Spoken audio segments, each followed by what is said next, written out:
Hi everybody, another English language edition of my daily video format, Antifa at 9.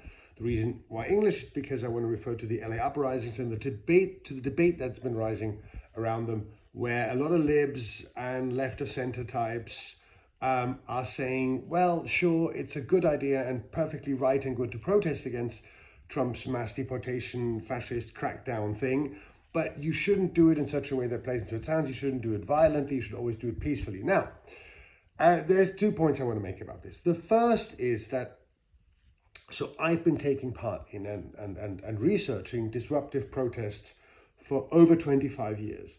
And one thing I can definitively tell you is that the only reason why we are having this conversation is because there was militancy in the United States, in LA. Now, specifically, that was less sort of the type of disruptive militancy we know from anti-capitalist protests.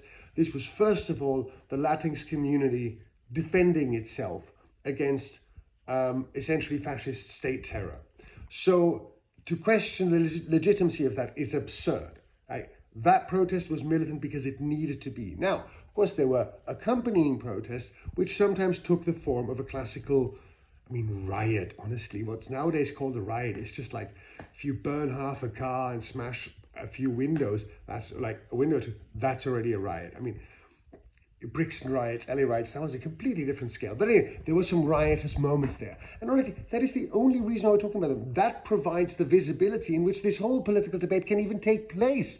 Without the militancy and self-defense of the Latinx community in LA and the surrounding kind of riotous protest events, this thing would have just blown over and nobody would have realized that now people are actually rising up against Trump's fascism.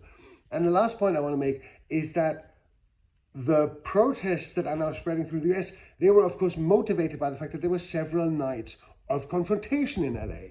That's what makes people go out on the street in solidarity. So honestly, don't knock the militant protests. Without them, you wouldn't even be aware of the issue. You maybe wouldn't, and we wouldn't be talking about this, and folks all over the US wouldn't be standing up in solidarity with the Angelenos.